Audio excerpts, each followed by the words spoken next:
Alright, I had to get to this eventually, and it sure was eventually. I don't know how long ago it was I did the original. This is not how this looked last time I looked at it. What? What am I seeing here?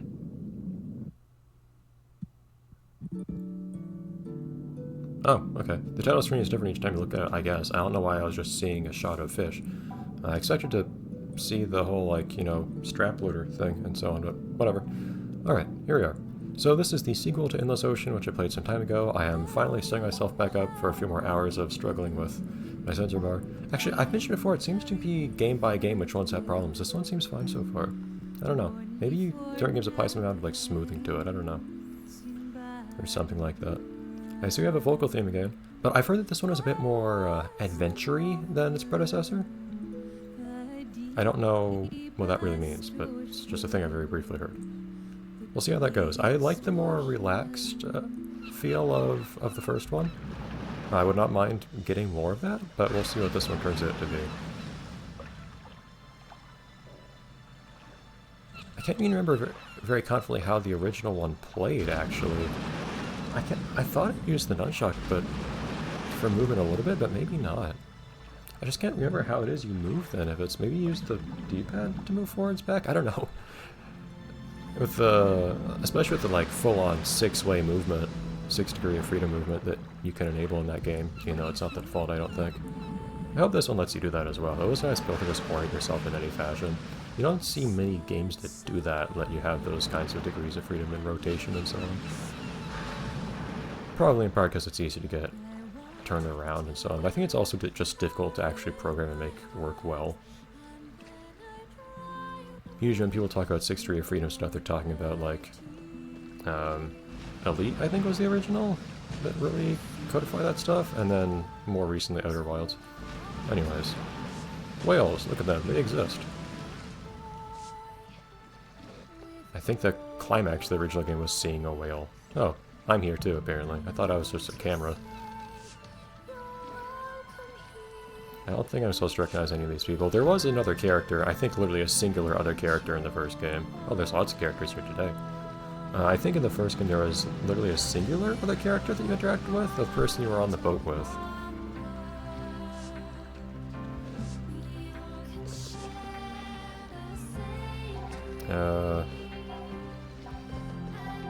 Oh boy, nope, the jumping's happening. Alright, well hopefully that's not gonna touch, no problem. Ah!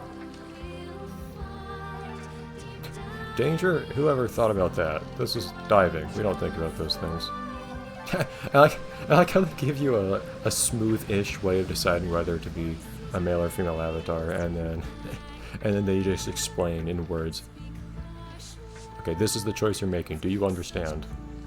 Okay, don't play me up before I've actually done anything, guys. Come on. I'm still not sure I'm supposed to be the same person as the first game, although it might not matter either way. Okay, we have like 4 people monitoring me from the boat instead of 1 now. I like the quietness of having fewer people, but we'll see how this goes. And honestly, I don't think there was enough personality writing even for 1 person, let alone 4, but we'll see how it goes. Maybe they're expanding the scope here.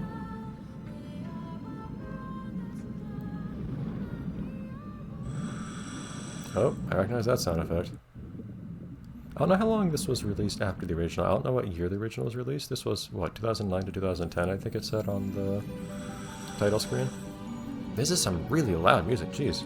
I have my volume down as far as it can go. We'll see if I have... I had things set to where I thought my commentary was a little loud, so hopefully everything's still gonna work out. It's always hard to predict how things are gonna be like volume-wise, if I haven't actually played the game before. I basically just base my volume levels off of the title screen. Jean-Eric. Yep, this feels very familiar now.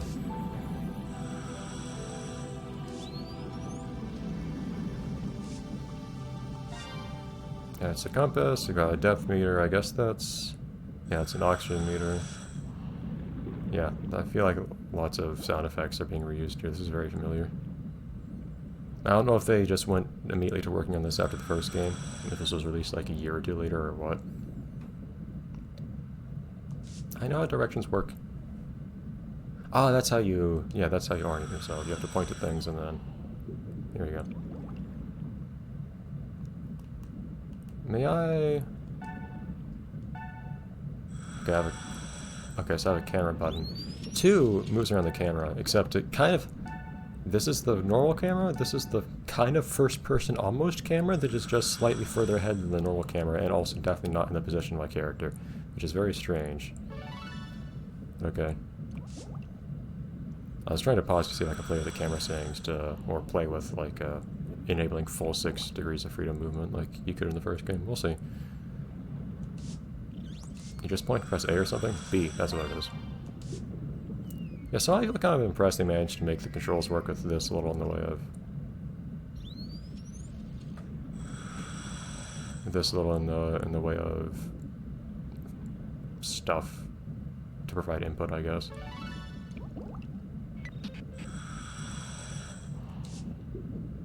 Shouldn't I be telling you these things? How do you know more about this than I do? I'm the one that's here. Bye, Jins.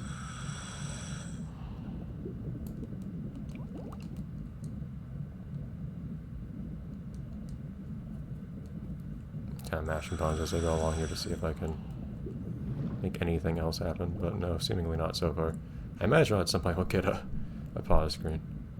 I haven't tried flipping myself around yet, but I suspect it's gonna be like the default in the original game, which I believe was, you basically always remained upright. You couldn't get yourself all turned around, which I prefer to be able to do. It feels more natural, moving around that way. Who's asking this question? Okay, well we're just opening with this now. You kind of had to like have a slow burn to discovering stuff in the first game. Here we're just... Here it is.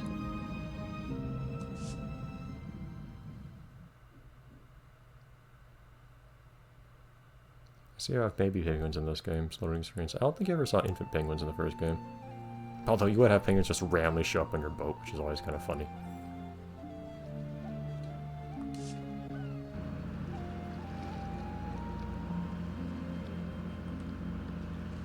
That was weird. I had to press A to progress even though there wasn't a prompt on the corner of the screen. I'm some undergrad dude.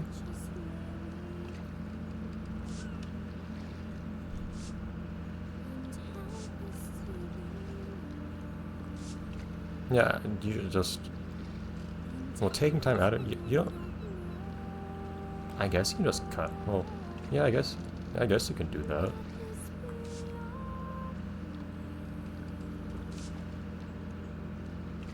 Oh, are you actually going in different places in the world here? Is this what we're foreshadowing here?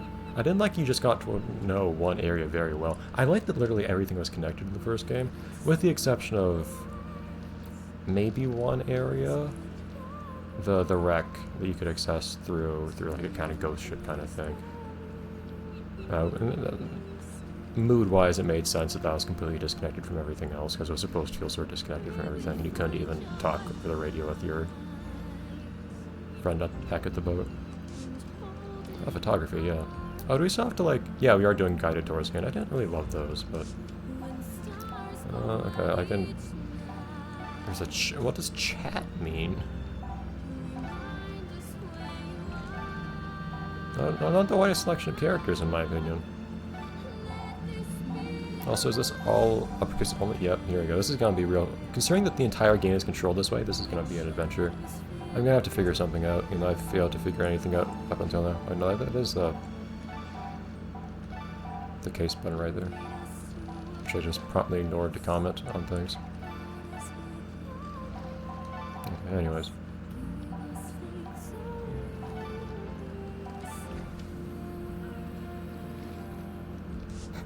I don't know if that's even an age thing. Is this boat actually moving? I don't know if we're supposed to be moving. Considering this guy's at the wheel, I think so.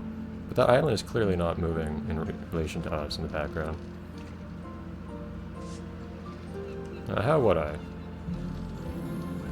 Just random... What does fine and pronounced even mean? I am fine. I'm perfectly fine. It's the sort of thing you'd usually expect to have, like, a preview of, but whatever. Yeah, I'm also not going to put much stock in that because I'm not looking at the character ever, basically.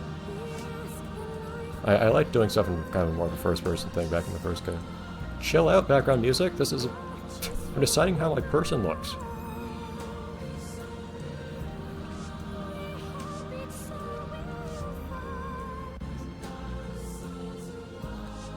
I feel like they're kind of throwing out all the drama stuff in the very beginning here. Well, not story-wise, but you know what I mean.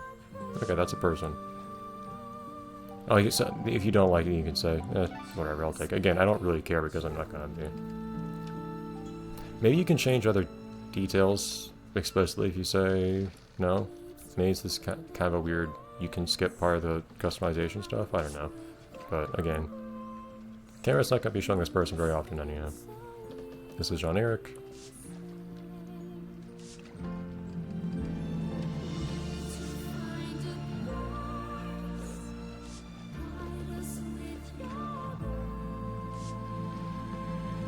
Ah, cool. Are we going to take that more seriously in this game than in the previous one? We just went casually diving into a trench in the first game. Not until we got some, like, sci-fi, fancy diving equipment, but still.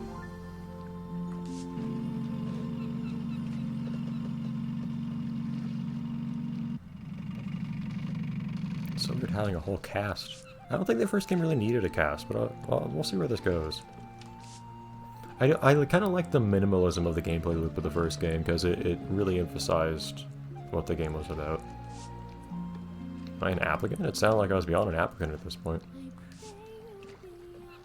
So, I had the bright idea of naming her Oceania. Can you guess what things matter to me in life?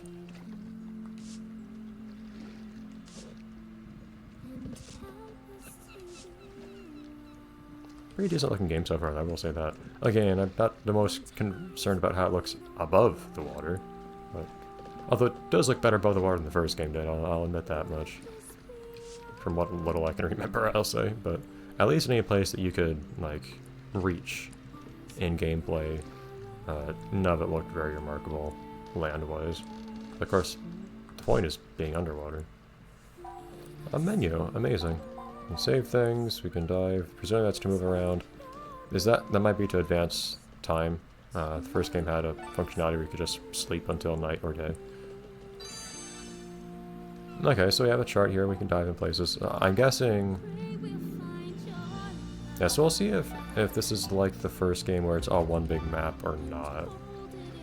I like the all big map thing. Actually, I wasn't even thinking about this consciously, but the game I played before was Hello Blue Tang everywhere. The game prior to this I was playing, I kind of talked a bit about how... Oh, read things. Large fish are here at night. That's a hint. Probably not going to 100% all the fish or anything like it did in the first game. The first game also had like a notion of seasons, I remember, right, too, which would affect what fish appeared. 13 feet, that is not very deep. But, did I read that right? Depth 13 feet? Because this looks like a lot more than 13 feet to me. A person's like 5, 6, right? This feels like more than twice my height. But anyhow, the game I was playing before this, ATV Off-Road Fury 3, was a game that I played mostly just to explore the world rather than actually doing the stuff it was intended for you to do. And one of the things I enjoyed a lot of, one of the things I realized I enjoy a lot about games is just having a world to just learn my way around and do some things in while like appreciating the world itself. And this ocean was very good for that. I'm curious if this game will be as good at that for me, but I think having fewer bigger areas rather than a bunch of small disjoint islands is a really good way of accomplishing that for me. Like, if you look at the Go Vacation series / Wii Ski and Snowboard games, I prefer the first two Wii Ski and Snowboard games in terms of locale, where it's 1 to 2 really big maps, versus the last one in the series, where it was a bunch of smaller ones, even though I still like the small one. Anyways. Trying not to get too caught up in talking about random incidentals. Because I know the starts of games are oftentimes slow already to begin with, and I sometimes make the mistake of making them slower. Small things, and apparently at night, big things. Interact with fish. I didn't really think that'd be the first thing for me to do, but okay.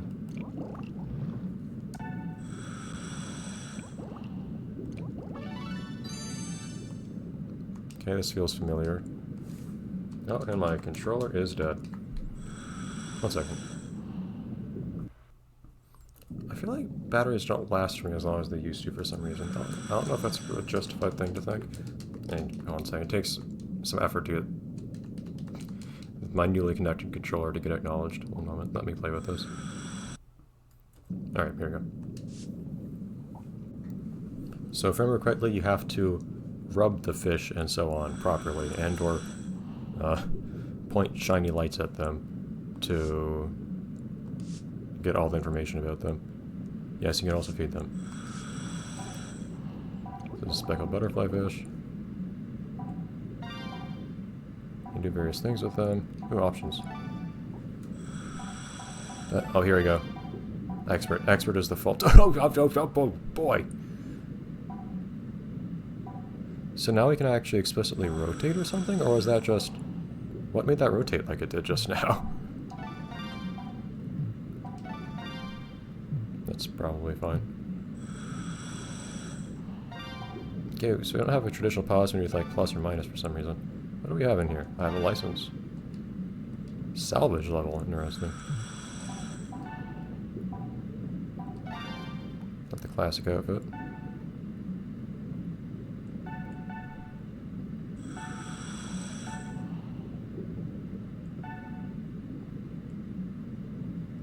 Got like great information on where these things are made. I also have 1000p, I guess is our currency. Alright. I don't know what this thing is. The second one. We'll find out. Oh, I have a... my hand is visible now. It's okay. The extra controls making you rotate with the fish feels really silly. That was not necessary. It's really jarring. That's why the camera was going crazy earlier. If I was zoomed out, would the character also be doing this?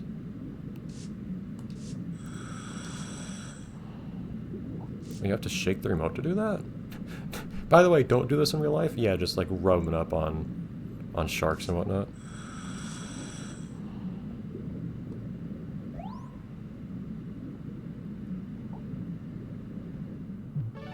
Interesting. I just held it, didn't let go of the thing, but yeah. So in the first game, the food would just like create a puff of edibility in the face of the fish. I kind of like the tactility of this one a little bit more. It feels a little bit less ridiculous. Also, the fact that it comes from like a part of your own body that is like, you know, your hand, instead of just entering existence serendipitously at the fish's face, also makes it feel a bit more real. And I'm not really here for like super immersive interaction with various fishes, but I won't complain. Ah, yes. Was this ever explained very deeply in the first game? I don't remember very well, but yeah, you see like a little shiny spot or something, you can go up close to it and look at it.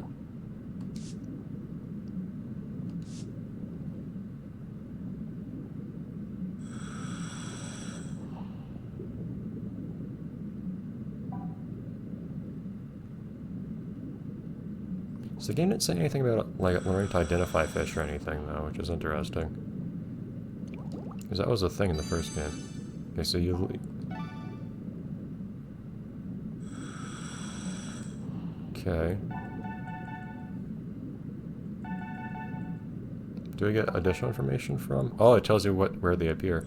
Yeah, that's probably good. I kind of liked that you had to figure that stuff out yourself in the first game, but... My god, camera, stop! Oh, this is ridiculous.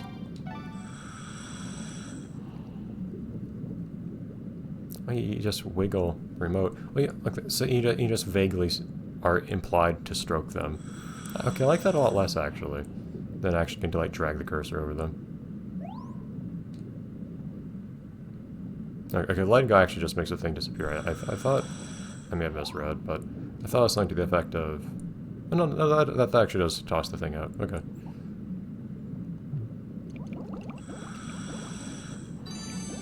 You don't have to do anything to identify them. Like, you just tap on them and there they are. I liked the had to work a little bit in the first game. It was a little bit more than it should have been, I think. I'm not seeing any talk of spindles yet, and that leaves me concerned. The spindles were pretty important to me in the first game. Everything in the first game was spindle-shaped. Absolutely everything.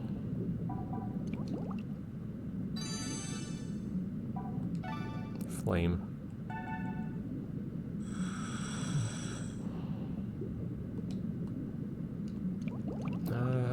Some of you guys still look new. I don't know if the game's gonna give us a strong motivation to identify basically everything around us.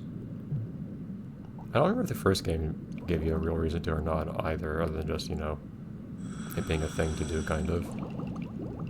While you're running around. Yellow tang, I think that is?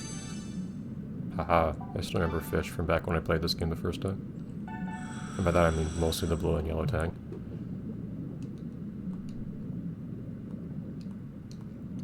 So you guys I've looked at already.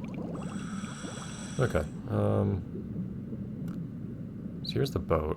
Can you stick your head up out of the water like in the first game? Can I not? Alright, so I'm running around here. And if I go up, no, I get stuck at the surface. Can you not stick your head out of the water like in the first game? I really like doing that, actually. It's one of those dumb little things. Oh, these are some fantastic sound effects that... Stop! Calm down! That are great to hear repeated when my cursor's jumping around. Oh yeah, sometimes when zooming into stuff, you'll also find things you can pick up. Specifically coins, apparently. I never completed many of the treasures in the first game. Again, I don't think you got anything for it. It was just like, hey, here's the thing you can kind of do, which I don't mind. I don't mind just getting a big open world and a to-do list, basically. 9 ball. You never know what might happen. I guess not.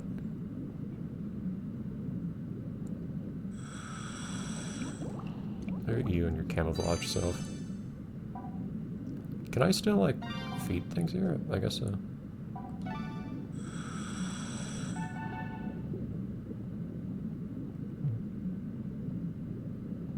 Is there anything else I wanted to... Oh. I don't think there's anything else to see here. I'll take a look at one or two other spots here. See if there are more things to pick up or things to identify. Like you.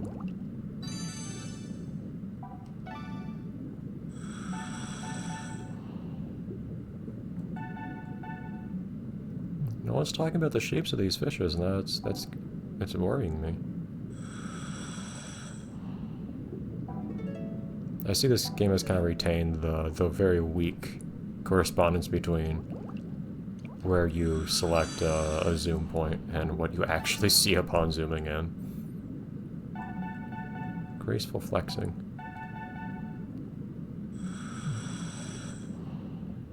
I don't think I see anything else in here. I'm really only seeing one thing at each zoom point, which is kind of weird to me. Alright, after this, after looking at the last of these little spots here. Man, I can select that from a far way away. Oh, more than one. Amazing. Gobi.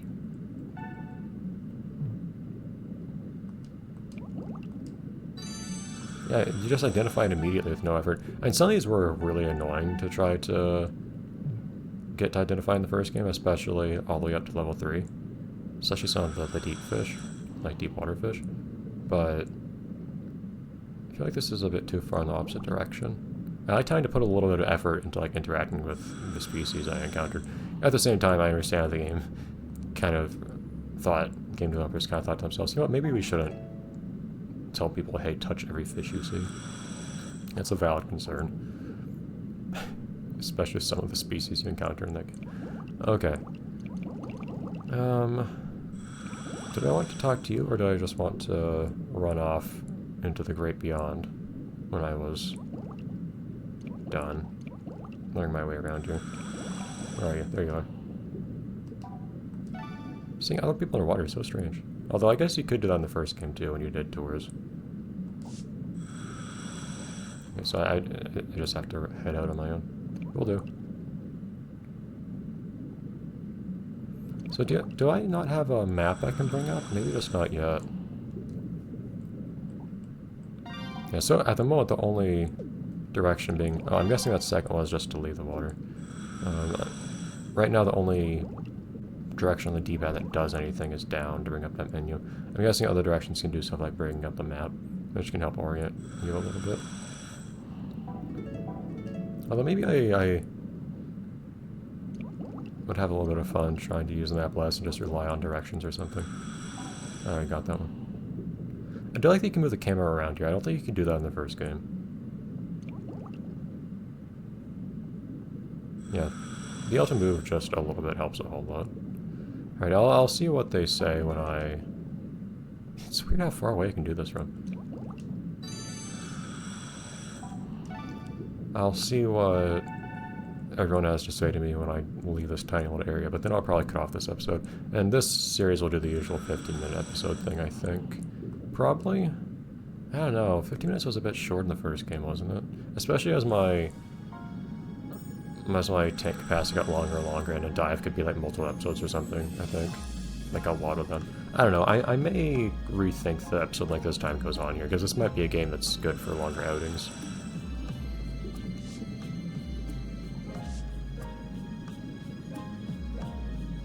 I don't know what that means. Yeah, use your words, man. Oh, a whale in this super shallow water. That's amazing. Okay. We'll do that next time. Whale comes next time. Return next time for whale.